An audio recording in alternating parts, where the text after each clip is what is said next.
ಇವತ್ತು ರಶ್ ಇದೆ, ಅದೇ ಮೈನ್.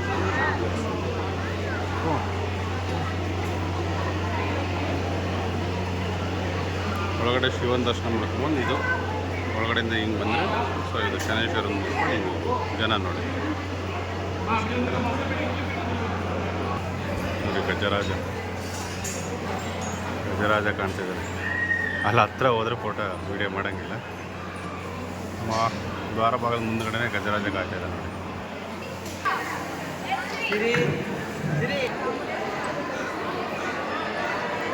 ಮೇಲೆ ನೋಡಿ ಟಾಪಲ್ಲಿ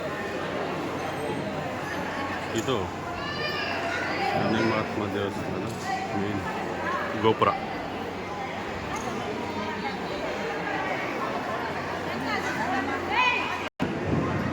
ಅಲ್ಲಿ ಕಾಣ್ತಿದೆ ನೋಡಿ ಹೋಮ ಯಾವುದಾದ್ರೂ ಮಾಡಿಸೋದಾದ್ರೆ ಶನಿಮಹಾತ್ಮದು ನಮ್ಮ ಪಾಪ ಪರಿಹಾರಗಳನ್ನ ಮಾಡ್ಕೊಳ್ಳಿಕ್ಕೆ ಅಲ್ಲಿ ಹೋಮ ನಡೀತಾ ಇದೆ.